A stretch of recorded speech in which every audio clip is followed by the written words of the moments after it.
చెప్దామా? హల్లెలూయా. ఈ సంతోషం ఎక్కడ దాకా ఉండాలి? అక్కడ దాకా పట్టుకుని మీరందరూ కూడా అంతము వరకు ఉండే విధముగా మీరందరూ కూడా ఉండాలనేదే దేవుడు కోరుకొనిచున్నాడు. అందుకని దేవుడు ఈరోజు ఆయన వాక్కుతో ఏమని మాట్లాడుచున్నాడంటే, దేవునికి ఇష్టముగా ఉండుట ఎలా అనేది. కొన్ని విషయాలలో మనము ఇష్టముగా ఉంటూ ఉంటాము, అలాగనే కొన్ని విషయాలు దేవుడు చేయొద్దని చెప్తే ఆ విషయాలు చేయకుండా మనము ఉండే విధముగా ఉండాలండి. మనము ఇష్టమైన వారికి, లేదంటే మనం ప్రేమించిన వారికి మనము ఎంతగానో వారి పట్ల శ్రద్ధ కలిగి స్నేహభావంతో కానీ ప్రేమపూర్వకముగా కానీ బంధములతో కానీ ఉండినప్పుడు వారితో ఎలాగూ ఉంటామంటే వారికి ఇష్టమైనట్లుగా మనము ఉంటామండి. అవునా కాదా? ఇష్టమైనట్లుగా ఉంటాము. అలాగనే దేవునికి కూడా మనము ఇష్టమైన బిడ్డలుగా ఉండాలనేది దేవుడు కోరుకొచ్చున్నాడు. మీరందరూ అలాగునే ఉన్నందుకు దేవునికి మహిమ కలుగును గాక. హల్లెలూయా. మొదటిగా మనం చూసినట్లయితే ఆయనకి ఇష్టముగా ఉండడానికి ఒక 4 మాటలు చెప్తాను. వాటిని చేయకుండా మీరు ఉండాలనేదే దేవుడు ఈరోజు మీతో మాట్లాడబోచున్నాడు. 1 కొరింథీయులకు రాసిన పత్రిక 10వ అధ్యాయము 7 నుంచి 10 వచనములో ఒకసారి చదువుదామండి.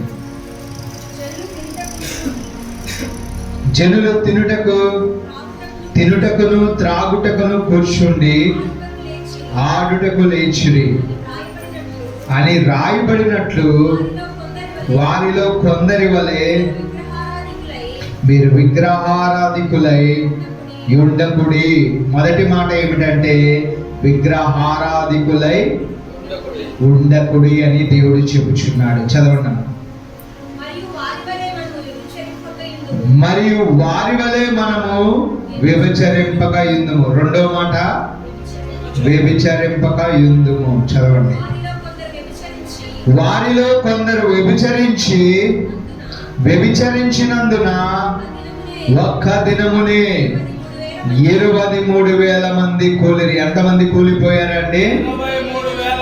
23,000 మంది కూలిరి. అంటే చనిపోయినట్లుగా దేవుడు చెప్పుచున్నాడండి. దేనికి ఏ పని చేశారని? వారు వ్యభిచారము చేసిన వారిగా ఉన్నారు. కాబట్టి దేవుడు ఒక్క దినమునే 23,000 మందిని కూలే విధముగా కూల్చివేశాడు. చదవండి. మనము ప్రభువును శోధింపకయుందుము. మూడో మాట ఏంటండి? ప్రభువుని శోధింపక యుందుము. వారిలో కొందరు శోధించి సర్పము వలన నశించిరి. వారిలో దేవుణ్ణి శోధించిన వారు ఎలాగున మరణించి ఉన్నారంటే సర్పముల వలన నశించిరి అని దేవుని వాక్యము సెలవిస్తుంది. అలాగనే 4వదిగా మనం చూసినట్లయితే ఏంటిదండి? మనలో చాలా మందిలో కూడా అది ఉంటూ ఉంటుంది. ఏంటిది? సనుగుడు ఉంటూ ఉంటుంది.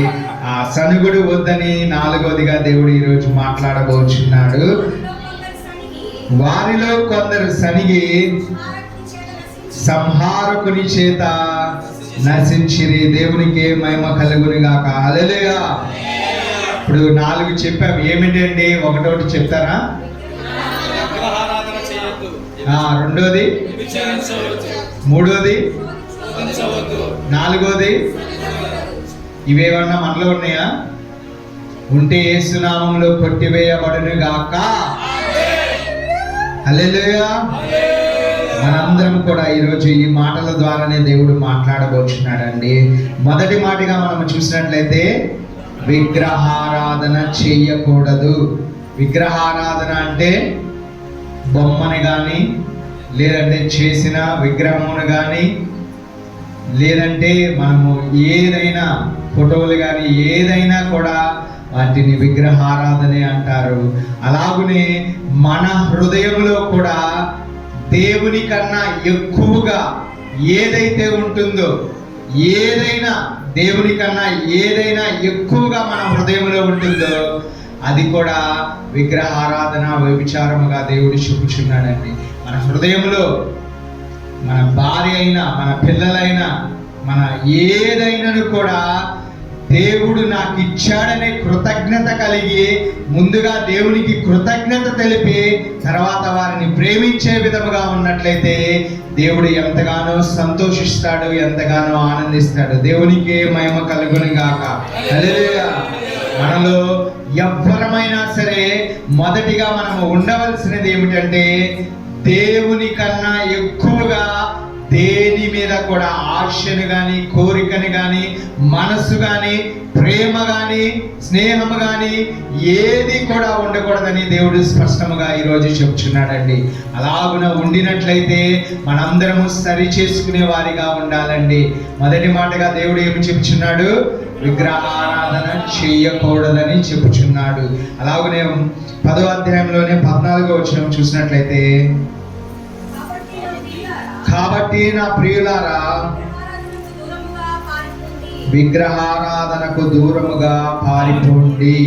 ఎందుకని దేవుడు ఈ మాటలు చెప్తున్నాడంటే, మన మోషే గారి కాలంలో మన పితరులు ఇజ్రాయేలు ప్రజలు వారందరూ ఎలాగును నడిచి ఉన్నారంటే, అరణ్యంలోనికి వచ్చినప్పుడు పైన వచనంలో మనం స్టార్టింగ్ నుంచి చదివితే ఆ మాటలు ఉంటాయండి. వారందరూ కూడా మేఘము క్రింద నుంచి వెళ్ళిన వారిగా ఉన్నారు. మేఘం అనగా ఆ పరిశుద్ధాత్ముడు శక్తి చేత ఆ మేఘమును నింపినప్పుడు వారందరూ కూడా పగలు ఆ మేఘ స్తంభము కింద వెళ్ళిన వారిగా ఉన్నారండి. మనందరినీ కూడా దేవుడు ఈ 2025 సంవత్సరంలో ఆ మేఘమే పరిశుద్ధాత్ముడిగా ఉండి మనందరినీ కూడా నడిపించునుగాక. ఎందుకని అంటే విశ్వాసము కలిగి, నిరీక్షణ కలిగి ఎదురు చూస్తున్న ప్రతి బిడ్డకు కూడా ఈ సంవత్సరములో అనేక ద్వారములు తెరవబడుచున్నవి, అనేక మార్గములు ఏర్పాటు చేయబడుచున్నవి. ఎప్పుడు అంటే మొదటిగా విగ్రహారాధన లేకుండా ఉండినప్పుడు, వ్యభిచరింపకుండా ఉండినప్పుడు, అలాగనే మూడోదిగా మనం చూసినట్లయితే శోధింపకుండా ఉండినప్పుడు, నాలుగోది సనగకుండా ఉండినప్పుడు, ఇంకను దేవుని ఆజ్ఞలు అనేకము ఉన్నవి. వాటన్నిటిని మనము చేసి, దేవా నేను చేశాను, నేను అడుగుచున్నాను అడిగితే దేవుడు తప్పకుండా చేస్తాడండి. ఎలాంటి విషయమైనా ఆయన చేసే తీరే దేవుడై ఉన్నాడు. దేవునికి మహిమ కలుగును గాక. హల్లెలూయా. వారందరూ కూడా మేఘం కింద వెళ్ళారు. సముద్రము చీలిపోతే ఆ సముద్రము గుండా వెళ్ళిన వారిగా ఉన్నారు. వారికి గోడ వలె సముద్రం ఇటు ఇటు ఉండి ఉన్నది. వారి మధ్యలో ఆరిన నేల మీద నడుచుకుని వెళ్ళిన వారిగా ఉన్నారండి. వారే మన పితరులు ఇజ్రాయేలు ప్రజలు. ఇప్పుడు మనము కూడా ఏ ప్రజలుగా ఉన్నామండి? ఇజ్రాయేలు సంతానము బిడ్డలుగా, ఇజ్రాయేలు బిడ్డలుగా, ఇజ్రాయేలు ప్రజలుగా, దేవునికి ఇష్టమైన బిడ్డలుగా మనందరం కూడా ఉండి ఉన్నాము. దేవునికి మహిమ కలుగును గాక. హల్లెలూయా. అలాగనే మనం అందరం కూడా నిర్గమకాండము, ఇది చాలా మందికి చెప్పి ఉన్నాను, నేను మరలను ఒకసారి గుర్తు చేస్తున్నాను పరిశుద్ధాత్మ సహాయం ద్వారా. 20వ అధ్యాయము 4వ వచనం అండి. పైన ఆకాశమందే గాని, క్రింద భూమి అందే గాని, భూమి క్రింద నీళ్ళ ఎందే గాని ఇండు దేని రూపమునైనను విగ్రహమునైనను నీవు చేసుకొనకూడదు, వాటికి సాగిల పడకూడదు, వాటిని పూజింపకూడదు. హల్లెలూయా. దేవునికే మహిమ కలుగును గాక. మనం ఎలా ఉండాలనేది దేవుని వాక్యం ఇక్కడ సెలవిస్తుందండి. చాలా మంది పాస్టర్లు, చాలా మంది కూడా ఎలాగున్న క్రైస్తవత్వంలో ఎలాగున ఉన్నదంటే మనందరికీ తెలిసిన విషయమే. ఆలస్యంలో ఆ విగ్రహాలను ఆరాధిస్తారు, పూజిస్తూ ఉంటారు. అలాగనే కొంతమంది కూడా కొన్ని సంఘాలలో కూడా ఫోటోలను పెడుతూ ఉంటారు, లేదంటే విగ్రహాలను పెట్టి ఆరాధిస్తూ ఉంటారు. దేవుడు చెప్పుచున్న మాట ఏంటే, పైన ఆకాశం అందే కానీ, క్రింద భూమి అందే కానీ, భూమి కింద నేల ఎందే కానీ ఉండు దేని రూపమునైనను విగ్రహమునైనను నీవు చేసుకొనకూడదు, వాటికి సాగిల పడకూడదు, వాటిని పూజింపకూడదు. నీవు ఎవరిని పూజించాలంటే నిరంతరము జీవించేవాడిని, వాక్యమై ఉన్న దేవుణ్ణి మాత్రమే నీవు పూజించాలి, ఆరాధించాలి. ఆయనను మాత్రమే నీవు మహిమపరచాలని ఖచ్చితముగా, ఖండితముగా దేవుడు ఆజ్ఞయిస్తున్నాడు. హల్లెలూయా, హల్లెలూయా. చాలా మంది కూడా విగ్రహములు అంటే వాక్యములో ఏమున్నది మనకు కింద చెప్తున్నారు, చెక్కిన విగ్రహం అని చెప్తున్నారు. చాలా మంది మేము చెక్కిన విగ్రహం కాదు కదా, పటాలలోది లేదంటే ఫోటోలు లేదే అని చాలా మంది అంటారు. వాక్యములను పరిశుద్ధాత్ముడు రాస్తున్నప్పుడు అప్పుడు కెమెరాలు లేవు, ఫోటోలు తీయడానికి లేవు. అప్పుడు ఎలాగనే ఉండేదంటే చెక్కి రూపాన్ని మాత్రమే ఆరాధించే వాళ్ళు, పూజించేవాళ్ళు. అలాగనే వ్యర్థముగా ఉన్నది ఏదైనాను కూడా. దేవుని రూపము ఏ నరుడు కూడా చూడలేదని దేవుని వాక్యం సెలవిస్తుందండి. ఏ నరుడు కూడా చూడలేదు.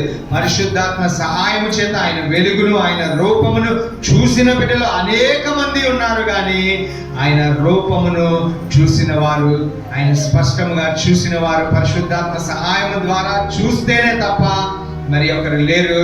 చిత్రీకరించలేదు, ముద్రించలేదు, లేదంటే ఇలాగున యేసయ్య ఉంటారు, ఇలాగున యెహోవా దేవుడు ఉండేవాడు, పరిశుద్ధాత్ముడు ఇలాగున ఉంటాడని చెప్పేసి ఎవరు కూడా స్పష్టముగా ఇలాగున చెప్పలేదు. ఆయన చెప్పిన మాట ఏమిటంటే యోహాను సువార్త 1వ అధ్యాయం 1వ వచనంలో ఏమని పలుకుచున్నాడంటే, ఆది యందు వాక్యము ఉండెను, వాక్యము దేవుడై ఉండెనని దేవుని వాక్యము సెలవిస్తుంది. ఆదిలో ఏ వాక్యము ఉన్నదో, జలముల పైన అల్లాడుచు ఉన్నదో ఆ వాక్యమే మాట ద్వారా పలికితే సమస్తమును పలికినప్పుడు అవన్నీ జరిగి తీరిని ఉన్నవి. అవి అప్పటి నుంచి ఇప్పటి వరకు కూడా సృష్టి అలాగునే ఉన్నది. భూమి ఎలాగునే ఉన్నదంటే, భూమి శూన్యముగా ఉండినప్పుడు ఆయన భూమిని ఒక ఆకారముగా తీసుకొచ్చి భూమిని సృష్టించాడు. దానిని ఎక్కడ మనమంటే అందరం కూడా ఇక్కడ నిలబడేలాగా దేవుడు భూమిని ఉంచి ఉన్నాడు. గురుత్వాకర్షణ శక్తి ద్వారా దేవుడు అన్నిటినీ కూడా నిలబడే విధముగా ఉంచి ఉన్నాడు. కానీ దేవుడు ఆయన శూన్యములో వేలాడదీసి ఉన్నాడు. అంతటి బలము, అంతటి శక్తి యేసయ్యకు మాత్రమే ఉన్నదండి. ఆయన చూసిన వారు మాత్రమే ఆ శక్తిని గ్రహించగలరు. ఆయన వాక్యమును వినిన వారు మాత్రమే ఆ శక్తిని అనుభవించగలరండి. శూన్యములో నిలబెట్టడం అంటే మనము సపోర్ట్ గా దీన్ని పెట్టాలంటే సపోర్ట్ కావాలి. దేన్నైనా గాలిలో నించో పెట్టాలంటే నించుంటదా? ఏది కూడా నించోదు, సపోర్ట్ కావాలి. ఆనాడు భూమి ఎంత బరువు ఉంటుందండి? ఎంత ఉంటుంది భూమిని? ఎంతో వేల కోట్ల బరువు ఉంటుంది. అలాగనే మనము భూమిలో సముద్రాలు ఉన్నాయి, ఆ జలముల బరువు ఎంత ఉంటుంది ఒకసారి ఊహించండి. అవన్నీ కూడా దేవుడు పరిశుద్ధాత్ముడు తెలియజేస్తున్నాడు. అలాగనే చెట్లు అన్నిటినీ తీసుకొచ్చి ఒక చోట వేసి దాని బరువు మేయమంటే మనం ఒక చెట్టునే, పెద్ద చెట్టు అయితే గట్టిగా ఎవరూ మూయలేరండి. అలాగ ఒకసారి ఆలోచిస్తే దేవుని జ్ఞానము ఎంత జ్ఞానం అనేది మనకు తెలుస్తుందండి. అన్నిటినీ కలిపి ఆయన శూన్యములో ఎలాగున నిలబెట్టి ఉన్నాడు. అప్పటి నుంచి నిలబెట్టి ఉన్నారు, అప్పటి నుంచి ఎప్పటి వరకు కూడా నిలబడే ఉన్నది ఆ భూమి. ఆయన మాటను బట్టి అలాగున నిలబడి ఉన్నది. ఇప్పుడు శాస్త్రవేత్తలు కొత్తగా కనుక్కుంటున్నారని చెప్పేసి చెప్తున్నారు. ఏమని చెప్తున్నారంటే, భూమి ఎలాగున ఏర్పడిందో వారు కనుక్కుంటున్నారు. ఎలాగునంటే వారందరూ కూడా ఒక పెద్ద శబ్దము ద్వారా వచ్చి ఏర్పడినట్లుగా భూమి వారందరూ చెబుతున్నారు. మనము వాక్యము తెలిసిన మనకు ఆది కాండములోనే మనకు అందరికీ కూడా మొదటి అధ్యాయంలోనే తెలిసిపోతుంది. ఏమని తెలుస్తుంది? ఆయన నోటి మాట ద్వారా పలికి ఉన్నాడు. ఆ మాటను బట్టి భూమి ఆకాశము సమస్తమును కలిగి ఉన్నదని దేవుని వాక్యము ఎప్పుడు మన పూర్వీకుల నుంచి, మోషే గారి కాలము ముందు నుంచే, అవి సృష్టించబడినప్పటి నుంచే అవి ఉండి ఉన్నవి. అలాగనే ఎప్పటి వరకు కూడా ఉండి ఉన్నవి. శాస్త్రవేత్తలు వారి జ్ఞానము చేత, వారి యొక్క బుద్ధి చేత, వారి చదివిన జ్ఞానం చేత అన్నిటి మీద పరిశోధించి ఇప్పుడు చెబుతున్న మాటలు ఏమిటంటే, ఒక పెద్ద శబ్దము కలిగినప్పుడు భూమి గ్రహాలు కలిగినాయి అని చెప్పేసి వారు చెబుతూ ఉన్నారండి. మనకైతే దేవుని జ్ఞానం బట్టి ఆదిలోనే మనకు తెలిసి ఉన్నది. దేవునికి మహిమ కలుగును గాక. హల్లెలూయా. దేవుని శక్తి ముందు ఏది నిలవలేదండి. అలాగనే ఈ లోకంలో ఉన్న విగ్రహాలు కానీ ఏదైనా కూడా నిలవలేక కూలిపోచున్నవంటే దేవుడు వాక్యమై ఉన్నాడు. ఆయన మాట అలాంటిది, ఆయన జీవం అలాంటిది. ఆయన జీవిస్తూనే ఉన్నాడు, జీవిస్తూనే ఉంటాడు. ఆయన నిరంతరము కూడా మనతోనే ఉండే దేవుడై ఉన్నాడు. దేవునికి మహిమ కలుగును గాక. హల్లెలూయా. అలాగనే మనం చేయకూడనిది ఏమిటండి? పైన ఆకాశం అందే కానీ, క్రింది భూమి అందే కానీ, భూమి క్రింద నేల ఎందే కానీ. ఆయన ఏమి చెప్తున్నాడు? పైన ఆకాశం అందే కానీ. కొంతమంది సూర్యుని చూసి ఆరాధిస్తారు. దాన్ని సృష్టించిన వాడు ఎవరు అని జ్ఞానముతో ఆలోచిస్తే ఆ జ్ఞానమును బట్టి అన్నీ కూడా తెలుస్తూ ఉంటాయండి. సృష్టిలో మనము కొంతమంది వాటిని వీటిని పూజించి ఆరాధించే వారు ఉన్నారు. అలాగున మనము కూడా ఆ జ్ఞానం, దాన్ని సృష్టించిన వాడు అది ఎలాగున వస్తుందో తెలిస్తే, అది ఎలాగున వచ్చిందో, పుట్టిందో, ఆవర్పించిందో మొత్తము తెలుసుకుంటే, మొదటి ఆది కాండంలోనికి వస్తేనే అన్నీ తెలిసిపోతాయి. చదవక, లేదంటే ఈ జ్ఞానము లేక, పరిశుద్ధాత్మ సహాయము లేక చాలా మంది అజ్ఞానములోనే ఉండిపోసి ఉన్నారు. దేవుని జ్ఞానమును బట్టి, పరిశుద్ధాత్మ సహాయమును బట్టి మీరందరూ ఆయన సన్నిధిలో ఉన్నారు. ఈరోజు ఆయన చెప్పు మాటలను వినే కృపను ఆయన అనుగ్రహించున్నాడు. దేవునికి మహిమ కలుగును గాక. హల్లెలూయా. పైన ఆకాశం అందే కానీ, క్రింద భూమి అందే కానీ, భూమి కింద నేల ఎందే కానీ ఉండు దేని రూపము అయినా. ఇంకను ఒక మాట కూడా మిగిలి ఉన్నది, మీ హృదయాలలో కూడా దేని రూపమైన, ఏ ఆశ అయినా, ఏ కోరికైనా ఏది లేకుండా మీరు జీవించినప్పుడే నిజమైన విగ్రహారాధన చేయకుండా మీరు జీవించిన బిడ్డలుగా ఉంటారండి. హల్లెలూయా, హల్లెలూయా. అలాగనే ద్వితీయోపదేశ కాండము 5వ అధ్యాయము 18వ వచనం ఒకసారి చదువుతామండి. 5:8 వచనం చదవండి. కిందున్న భూమి అందే కానీ, భూమి కిందున్న నేల ఎందే కానీ ఉండు దేని పోలికనైనను విగ్రహమును చేసుకొనకూడదు. అసలు దేవుడు ఏం చెప్తున్నాడు? దేని పోలికనైనను విగ్రహమును చేసుకొనకూడదు. దేవుడు చెప్తున్నాడు, నా పోలికనైనను మీరు విగ్రహం చేసుకోకూడదనే చెప్తున్నాడు. దేవుడిని చూసిన అనేక భక్తులు ఉన్నారు, ఈ కాలంలో ఉన్నారు, మన పితరుల కాలంలో ఉన్నారు, రాబోయే తరాలలో మన బిడ్డలు కూడా చూస్తారు. అలాగనే మన తరంలో కూడా అనేక మంది చూస్తారు. కానీ దేవుడు చెబుతున్న మాట ఏమిటంటే, దేని పోలికనైనను విగ్రహమును చేసుకొనకూడదు. చెప్పండి మీరు కూడా నోటితో, అందరూ కూడా.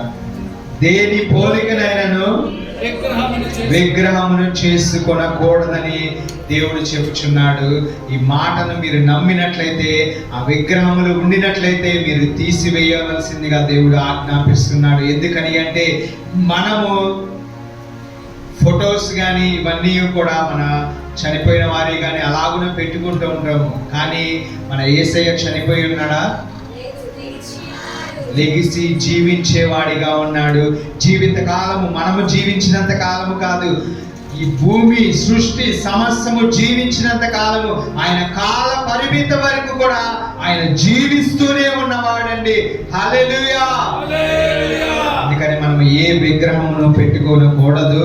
అలాగనే మనం చూసినట్లయితే అలాగనే చేసిన వారిగా ఉన్నామంటే దేవుని రాజ్యములోనికి ప్రవేశించరని దేవుడు చెప్పుచున్నాడు. 1 కొరింథీయులకు రాసిన పత్రిక 6వ అధ్యాయము 9-10 వచనంలో ఒకసారి చదువుతారా? ఇక్కడ దేవుని రాజ్యములోనికి వెళ్ళని వారు ఎవరెవరని దేవుడు స్పష్టంగా చెప్పుచున్నాడు. అన్యాయస్తులు దేవుని రాజ్యమునికి వారసులు కానేరని మీకు తెలియదా? మోసపోకుడి, జారులైనను, విగ్రహారాధికులైనను, వ్యభిచారులైనను, ఆడంగితనము గలవారైనను, పురుష సంయోగులైనను, దొంగలైనను, లోబులైనను, త్రాగుబోతులైనను, దోషకులైనను, దోచుకుని వారైనను దేవుని రాజ్యమునకు వారసులు కానేరరు. స్పష్టముగా దేవుని వాక్యము సెలవిస్తుందండి. ఇలాగున ఉంటే మనము దేవుని రాజ్యమునకు వారసులము కామని దేవుని వాక్యము సెలవిస్తుంది. కానీ వీటన్నిటినీ చేసినప్పుడు దేవుడు కృపను బట్టి ఏం చేస్తున్నాడంటే మనము పశ్చాత్తాపముతో వీటిల్లో ఏది చేసినా ఒప్పుకొని విడిచిపెట్టి జీవించిన బిడ్డలుగా ఉన్నామంటే ఆయన ప్రేమ చొప్పున, ఆయన కృప చొప్పున ఏమి చేస్తాడంటే పాపములన్నిటినీ కూడా క్షమించే వారిగా ఉన్నాడు యేసయ్య. హల్లెలూయా, హల్లెలూయా. ఇది ఎప్పుడు దాకా ఉంటుందంటే బ్రతికి ఉన్నంత కాలము మాత్రమే ఉంటుంది. చనిపోతే ఎవ్వరు కూడా ఏమి చేయలేమండి. చనిపోయిన వారు లేపి భోజనం పెడతామంటే వారు తింటారా?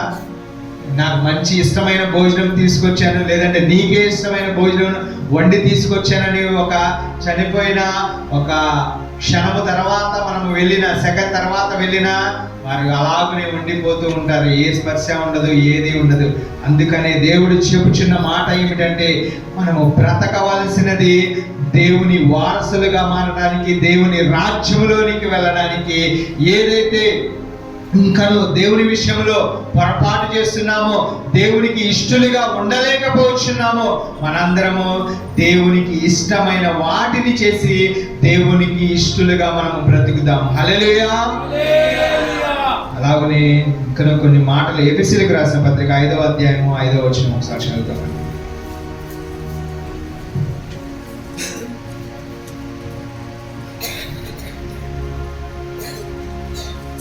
5వ అధ్యాయము 5వ వచనం.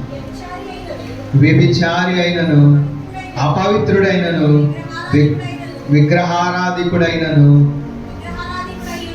విగ్రహారాధికుడై ఉన్న లోబి అయినను క్రీస్తు యొక్కయు దేవుని యొక్కయు రాజ్యమునకు హక్కుదారుడు కాడని సంగతి మీకు నిశ్చయముగా తెలియను అని దేవుని వాక్యము సెలవిస్తుందండి.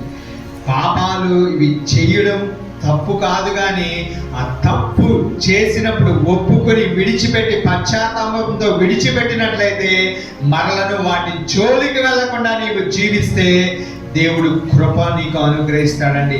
లేదు నేను అలాగనే ఉంటాను, అలాగనే చేస్తాను, నా ఇష్టానుసారంగా బ్రతుకుతానంటే దేవుడు ఇక్కడ స్పష్టముగా వాక్యముతో సెలవిస్తున్నాడు. క్రీస్తు యేసు యొక్క దేవుని యొక్క రాజ్యమునకు హక్కుదారుడు కాడని సంగతి మీకు నిశ్చయముగా తెలియజేస్తున్నానని దేవుడు ఈరోజు తెలియజేస్తున్నాడండి. విడిచిపెట్టడం వల్ల మనకు పరలోక రాజ్యము లభిస్తుంది. విడిచిపెడితేనే అవన్నీ మనకు లభిస్తాయి. విడిచిపెట్టకుండా మన హృదయములో, మనస్సులో అన్నీ కూడా అలాగునే ఉన్నట్లయితే అది విగ్రహారాధనే, లేదంటే వ్యభిచారమే అని దేవుడు స్పష్టముగా తెలియజేస్తున్నాడు. హల్లెలూయా. ప్రకటన గ్రంథంలో 21వ అధ్యాయము 8వ వచనం ఒకసారి చదువుదామండి.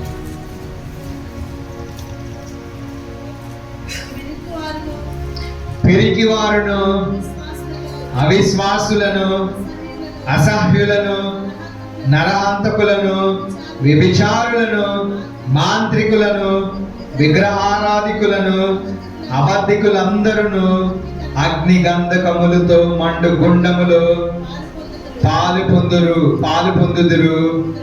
ఇది రెండవ మరణం. శరీరంతో ఒక మరణం ఉంటుందండి, రెండవ మరణం కూడా ఇక్కడ ఉంటది. అంటే రెండో మరణం అంటే ఇంకా చనిపోకుండా ఆ మరణము ఆగునే మనము కాలిపోతూ ఉంటాము, అగ్నిలో కాలిపోతూ ఉంటాం. పురుగు చావదు, అగ్ని ఆరదు అనే విధముగా అలాగునే మనము కాలిపోతూ ఆ పురుగులతో అక్కడ రకరకాల శిక్షలు విధిస్తాడు.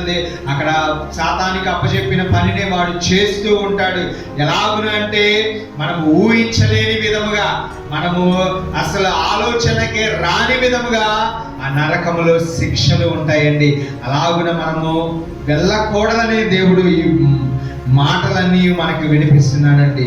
పిరికి వారైతే దేవుని వాక్యము చేత నిండబడినప్పుడు ధైర్యముగా వారు నిలబడే వారిగా మారుతారు. హల్లెలూయా.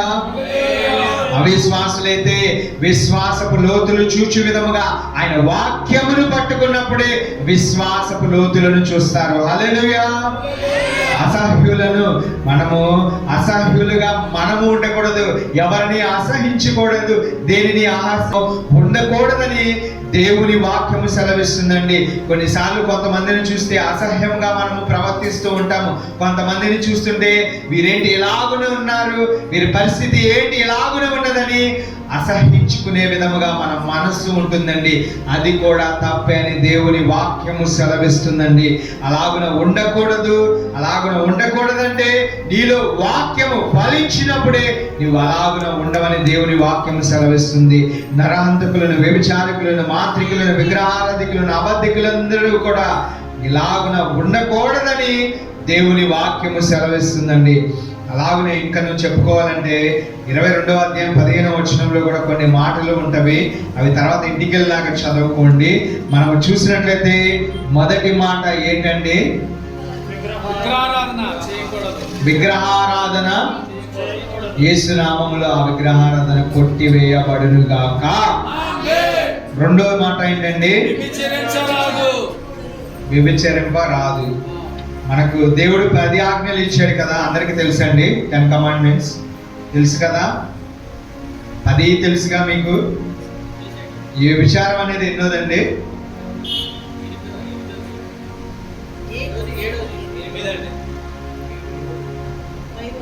7దండి. నిర్గమాకాండం 20వ అధ్యాయము 14వ వచనం ఒకసారి చదవండి. 7వ ఆజ్ఞగా అది ఉన్నదండి.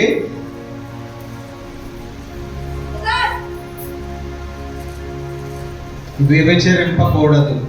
ఆజ్ఞ ఏంటంటే వ్యభిచరింపకూడదు. ఆ వాక్యమే మీకు చెప్పాను.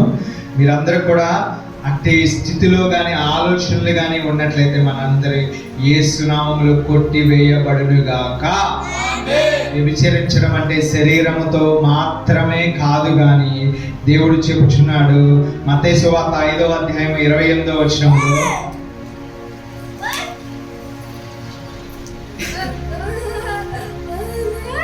మత్తయి సువార్త 5వ అధ్యాయం 28వ వచనం 6వ పేజీ.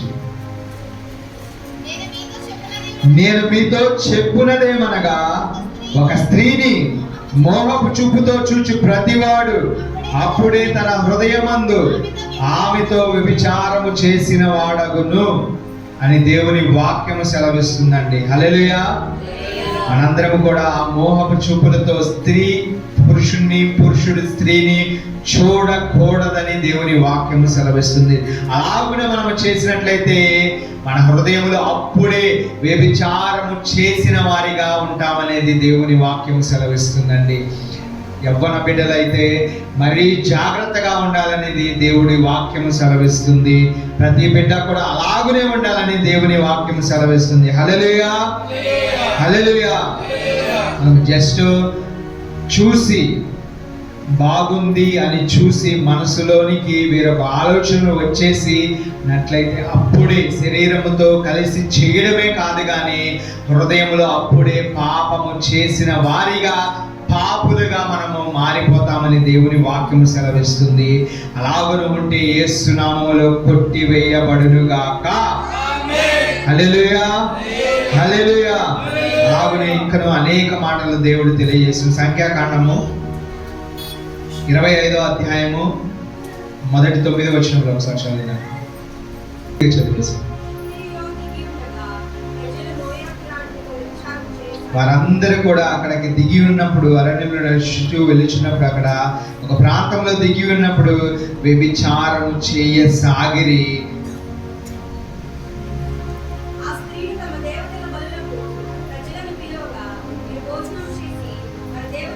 వారు ఆశ కలిగి ఏమి చేసి ఉన్నారంటే, వారు దేవతల బలులకు ప్రజలను పిలవగా వీరందరూ కూడా కొంతమంది వెళ్ళి భోజనం చేసి వారి దేవతలకు నమస్కరించిరి అని చెప్పేసి దేవుని వాక్యం సెలవిస్తుందండి. అలాగనే 6 నుంచి చదవండి. తర్వాత మీరు ఇంటి దగ్గర చదవండి. ఈ అధ్యాయం మొత్తం చదవండి. ఇదిగే మోషే కన్నుల ఎదుట ప్రత్యక్షపు గుడారము యొక్క ద్వారమునద్ద ఏడ్చుచుండిన ఇజ్రాయేలు సర్వ సమాజము యొక్క కన్నుల ఎదుటను ఇజ్రాయేలులో ఒకడు తన సహోదరుల యొద్దకు ఒక మిథ్యాను స్త్రీని తోడుకొని వచ్చెను. ఒక స్త్రీతో వ్యభిచారము చేస్తున్నట్లుగా చూసి ఉన్నాడు. అక్కడ ఏం జరిగింది అనేది తర్వాత వచనంలో మనం చూడవచ్చండి. యాజకుడైన అహరోను మనవడును ఎలియాజరు కుమారుడైన ఫిన్హాసు అది చూచి సమాజము నుండి లేచి పౌరుషము గల దేవుని బిడ్డగా అతను ఏమి చేసి ఉన్నాడంటే ఈటెను చేత పట్టుకుని పడక చోటికి ఆ ఇజ్రాయేలీయుని వెంబడి వెళ్ళి ఆ ఇద్దరిని అనగా ఆ ఇజ్రాయేలుని ఆ స్త్రీని కడుపు గుండా దూసి పోవునట్లుగా పొడి చేసినట్లుగా దేవుని వాక్యము సెలవిస్తుంది. హల్లెలూయా. రోషము కలిగి ఉన్నారు. వారు పరిశుద్ధులుగా మారాలని దేవుడు చూస్తున్నప్పుడు వారందరూ మేఘము కింద వచ్చారు, సముద్రపు మధ్యలో నడిచి వచ్చారు. దేవుడి యొక్క దూతలే వారికి సైన్యముగా ముందు వెనక వచ్చి యుద్ధములన్నిటినీ జయించుకుంటూ వస్తున్న సమయంలో వారిలో ఏమి కలిగి ఉన్నదంటే ఆశ కలిగి ఉన్నది, కోరిక కలిగి ఉన్నది. వారిలో కలిగిన వెంటనే కొంతమంది వ్యభిచారము చేసి ఉన్నారు. వారి దేవతలకు బలులను అర్పించినప్పుడు వారి భోజనము చేసిన వారిగా ఉన్నారండి.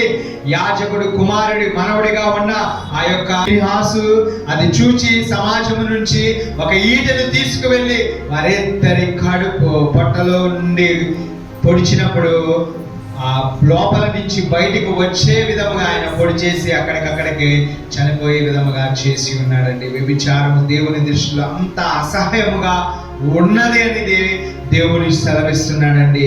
మనము మోహపు చూపుతో చూడకూడదు. ఏ యొక్క స్త్రీని గాని పురుషుడిని గాని అలాగున చూడకూడదు, వ్యభిచరింపకూడదని దేవుని వాక్యము సెలవిస్తుంది. హల్లెలూయా, హల్లెలూయా. తర్వాత రోమిలికి రాసిన పత్రిక 1వ అధ్యాయం మొత్తం చదవండి. 18 నుంచి 28 వచనంలో కూడా ఉంటుంది. అలాగనే 3వదిగా మనం చూసినట్లయితే శోధింపకూడదు. ఏం చేయకూడదండి? మొదటిది ఏంటండి? విగ్రహారాధన చేయకూడదు. రెండోది వ్యభిచరింపకూడదు. మూడోది శోధింపకూడదు. అలాగునే మనము శోధింపకుండా ఉండాలంటే నిర్గమకాండము 17వ అధ్యాయం 2వ వచనం చూద్దామండి. మోషేతో వాదించు త్రాగుటకు మాకు నీళ్ళమ్మని అడగగా మోషే మీరు నాతో వాదింపనేలా యెహోవాను శోధింపనేలా అని వారితో చెప్పాను. వారు శోధిస్తున్నారు, నీళ్ళ కోసము మోషే గారిని అడుగుచున్నారు. ఏంటి మమ్మల్ని ఇక్కడికి ఎందుకు తీసుకొచ్చావు? చంపేస్తావా? లేదంటే మేము చనిపోవాలా? ఈ అరణ్యంలో దాహం లేక ఆహారం లేక మేము చనిపోవాలా అని చెప్పేసి మోషేను అడుగుచున్నారు. యెహోవా దేవుణ్ణి శోధించినట్లుగా మనము చూస్తున్నామండి. ఆ ప్రజలే కాదండి, ఇప్పుడున్న మనలో చాలా మంది కూడా అలాగునే, ఈ ప్రపంచంలో ఉన్న ప్రజలందరూ కూడా అలాగునే ఉన్నారండి. మంచి జరిగితేనేమో దేవుణ్ణి స్తుతిస్తూ మహిమపరుస్తూ ఎక్కువగా ఉంటున్నారు. చెడు జరిగితేనేమో దేవునికి దూరముగా వెళ్ళిపోయే విధముగా అనేక బిడ్డలు ఉండి ఉన్నారండి. కానీ మనమైతే అలాగున ఉండకూడదు, శోధింపకూడదు. దేవుని ఏదైతే చెప్పుచున్నాడో వాటన్నిటిని అనుసరించి జీవించినప్పుడే మన కుటుంబం సంతోషముగా ఉంటుంది, మన కుటుంబం ఆనందముగా ఉంటుంది. మనమందరము కూడా సంఘముగా ఎత్తబడినప్పుడు దేవుని రాజ్యములో ఆనందము, సంతోషము, ఇంకా రెట్టింపు మహిమను పొందుకునే బిడ్డలుగా మనందరం కూడా ఉంటాం. హల్లెలూయా. అలాగనే మత్తయి సువార్త 4వ అధ్యాయం 7వ వచనం ఒకసారి చదువుదామండి. యేసయ్యను కూడా శోధించింది. ఎవరు శోధించాడు? ఎవరు? అపవాది అయిన సాతాను శోధించినట్లుగా మనం చూస్తున్నాము. ఆ మాటలు ఇక్కడ చెప్తున్నారు. అని 4వ అధ్యాయం 7వ వచనం అని రాయబడి ఉన్నదని ఆయనతో చెప్పినందుకు యేసు ప్రభువైన నీ దేవుణ్ణి నీవు శోధింపవలదని మరి ఒక చాట రాయబడి ఉన్నదని వానితో చెప్పాను. హల్లెలూయా. ఇక్కడ చాలా మంది కూడా ఏం చేస్తూ ఉంటారంటే, చాలా మంది సాతాను కానీ వచ్చినప్పుడు ప్రార్థించవచ్చు, దేవుని వాక్యంతో మనం ఖండించవచ్చు. చాలా మంది ఏమో వారి సొంత ఆలోచనతో చేస్తూ ఉంటే వారికే రివర్స్గా సాతాను ఎదురు తిరుగుతూ ఉంటుంది. చాలా మంది దగ్గర చూసి ఉన్నాము, కొంతమంది దగ్గర చెప్తే విని ఉన్నాము, కొంతమంది మాస్టర్లు కూడా తెలియజేసి ఉన్నారు. దేవుని పరిశుద్ధాత్మ శక్తి ఎవరిలో ఉంటుందో వారు దేవుని వాక్యము చేత వారు ప్రార్థించిన ఆ ప్రార్థన శక్తి వల్ల గద్దిస్తే దెయ్యాలు వణుకుతే పారిపోతాయి. అవి లేకుండా చేసిన వారు ఎవరైనా ఉంటే వారికి ఎదురు తిరిగేదిగా ఉంటూ ఉన్నామండి. అలాగున మనము ఇష్టానుసారంగా ఎవరికైనా దెయ్యం పడితే చాలా మంది ఏం చేస్తారంటే చీపురుతోనూ చెప్పులతోనూ లేదంటే రకరకాలుగా వ్యాపారాలతోనూ లేదంటే కొంతమంది కూడా కొడుతూ ఉంటారు, కొంతమంది కొంచెం రక్తాన్ని కూడా తీస్తూ ఉంటారు, కొంతమంది చాలా ఆచారాలుగా పాటిస్తూ ఉంటారు. దేవుని వాక్యం ఏమి సెలవిస్తుందంటే వాక్యముతో ఖండితముగా నువ్వు ఖండిస్తే, నువ్వు వాడిని బెదిరిస్తే వాడు పారిపోతాడు. వాడు ఎక్కడ ఉండవలసిన వాడంటే మన కాళ్ళ కింద త్రొక్కి అణిచివేసే విధముగా మనం ఉండాలి. మన నెత్తి మీద పెట్టుకునే విధముగా మనము ఉండకూడదు, కానీ మన కాళ్ళ కింద శీఘ్రముగా తొక్కివేసే శక్తిని యేసు నామములో మీ అందరికీ అనుగ్రహించబడునుగాక. సంతోషమేనా మీ అందరికి? తొక్కేస్తారా సాతాన్ని? దేవుని వాక్యం నిలబడాలి, ప్రార్థన శక్తి మీలో నిలబడాలండి. పరిశుద్ధాత్ముడి సహాయం కావాలి. ఊరికినే వెళ్ళిపోమంటే వాడు ఏం చెప్తాడు? దేవుని వాక్యము నీకన్నా నాకే ఎక్కువ బాగా తెలుసురా, నువ్వేంటారు నాకు చెప్పేది అంటాడు. వాడు అలాగున బెదిరిస్తాడు. వాడి మనము ఒక వాక్యం చెబితే 100 వాక్యములు దేవుడి గురించి చెప్పగలిగిన అంతటి వాడిగా ఉన్నాడు సాతాను. ఎందుకని అంటే ఆయనకి వాక్యములన్నీ తెలుసు, మనకన్నా ఎక్కువగా తెలుసు. దేవుని భయము తెలుసు, దేవుని ఉగ్రత తెలుసు, దేవుని మాట తెలుసు. ఆ దేవుని మాట వింటేనే వాడు పారిపోతాడు, కానీ ఆ మాట లేకుండా నేను వెళ్ళిపో సాతానా పో అంటే వాడు వెళ్ళనే వెళ్ళడు. నేను ఎక్కడే ఉంటాను, నువ్వేం చేస్తావో చూస్తాను, చూసుకుందాము రా అని చెప్పేసి అంటూ ఉంటాడు. అలాగనే మనం చేయకూడనివి చేయకూడదు, చేసేవి మాత్రమే చేయాలని దేవుడు చెబుతున్నాడు. మీ అందరికీ అటు పరిశుద్ధాత్మ సహాయత అనుగ్రహించబడును గాక. హల్లెలూయా. అలాగనే హెబ్రీయులకు రాసిన పత్రిక 3వ అధ్యాయము 18-19 వచనం చదువుతామండి. స్పీడ్గా చదువుతారా? 3వ అధ్యాయము 18-19 వచనం. తన విశ్రాంతిలో ప్రవేశింపరని ఎవరిని గురించి ప్రమాణం చేసెనో అవిధేయులైన వారిని గురించియే కదా. కాగా విశ్వాసము చేతనే వారు ప్రవేశింపలేకపోయిరని గ్రహించుచున్నారు.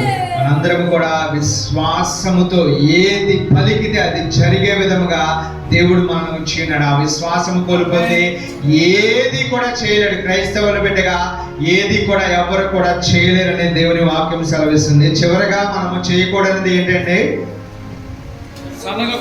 సనగకూడదు.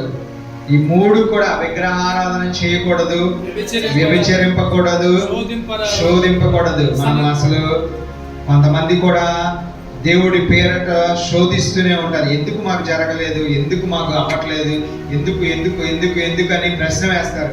ముందు నీ హృదయం మారకుండా, నీ మనస్సు మారకుండా, నీ ఆలోచనలు మారకుండా, నీ ప్రవర్తన మారకుండా దేవుడు నీ దగ్గరికి వచ్చి ఏం చేస్తాడు? ఏమి చేయడు. ముందుగా మనందరం కూడా హృదయం మారాలి, ఆలోచన మారాలి, ప్రవర్తన మారాలి, మన క్రియలు పనులు ఇవి దేవుని కొరకు చేసి అడిగితే ఖచ్చితంగా చేసే దేవుడే ఉన్నాడు. హల్లెలూయా. ఫిలిప్పీయులకు రాసిన పత్రిక 2వ అధ్యాయము 14-15 వచనములండి. మీరు మూర్ఖమైన వక్రజనం మధ్య నిరపరాధులను, నిష్కలంకులను, అనిత్యులైన దేవుని కుమారులగునట్లు సనుగులను, సంశయములను మాని సమస్త కార్యములను చేయుడే. దేవునికి మహిమ కలుగును గాక. హల్లెలూయా. అవన్నిటిని విడిచిపెట్టి దేవుని కుమారులుగా మీరు ఉన్నారంటే దేవుడు చెప్పిన సమస్త కార్యములు చేయండి, మీరు ఆశీర్వదించబడతారని దేవుని వాక్యము సెలవిస్తుంది. హల్లెలూయా. యాకోబుకు రాసిన పత్రిక 5వ అధ్యాయం 9వ వచనం అండి. నేను ముగిస్తాను.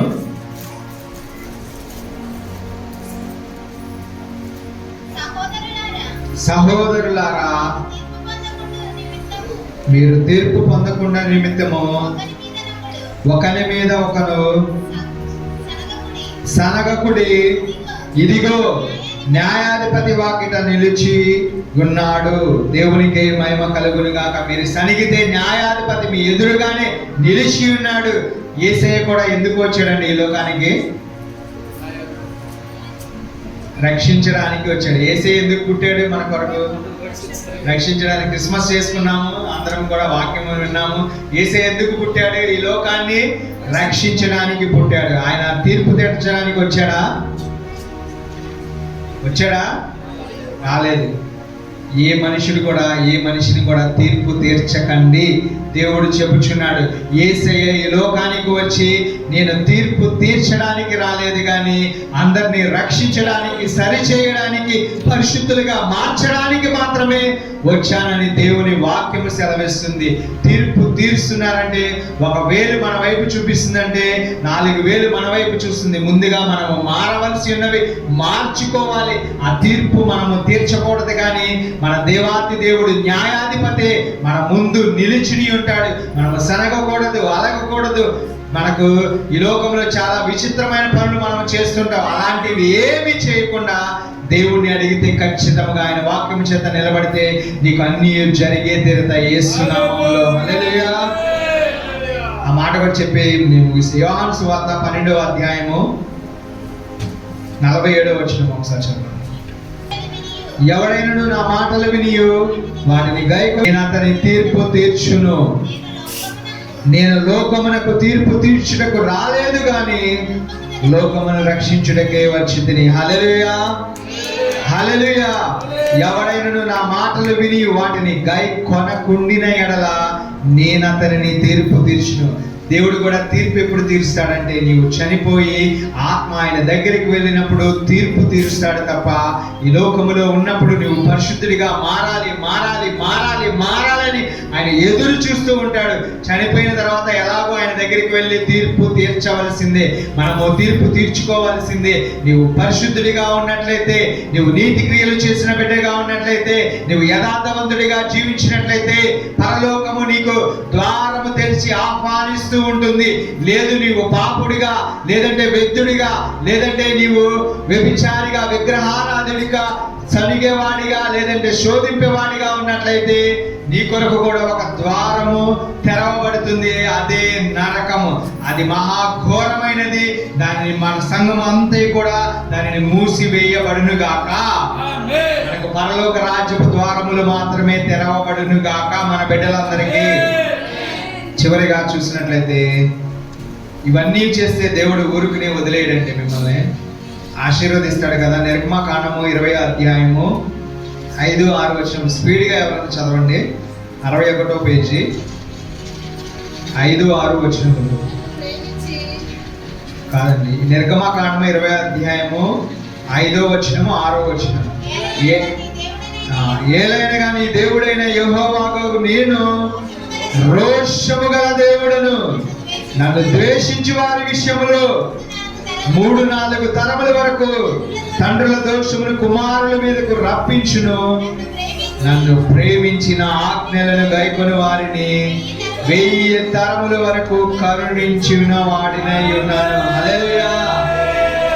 ఆయన రోషము కలిగిన దేవుడు 3-4 తరముల వరకు తండ్రుల దోషమును కుమారుల మీదకు రప్పిస్తానని చెప్పి ఉన్నాడు. అది కూడా ప్రేమించే చేసి ఉన్నారు. తప్పు దోషము అనుభవించాలని చేసి ఉన్నారు. కానీ ఇప్పుడు మన తండ్రి తప్పు చేశాడు, బిడ్డలుగా మనం ఉండి ఉన్నాము, మనం అందరం కూడా ఉన్నాం కదా, బ్రతికే ఉన్నాం కదా. మన పితరులు లేదంటే మన తాతలు ముత్తాతలు చనిపోయి ఉన్నారు. వారు ఏదైనా దోషము చేస్తుంటే, వారు ఏదైనా విగ్రహారాధన చేస్తుంటే మనము దేవుని పక్షముగా నిలబడి ఉన్నట్లయితే, మనం పశ్చాత్తాపముతో ఆయన వేడుకొని బిడ్డలుగా ఉన్నామంటే మన తరము నుంచి 1000 తరముల వరకు మనల్ని దీవించే దేవుడై ఉన్నాడు. హల్లెలూయా. వారి దోషములు కూడా అక్కడితోనే కట్ చేసి అవన్నీ గతమని దేవుడు తీసేసేవాడిగా ఉన్నాడు. హల్లెలూయా.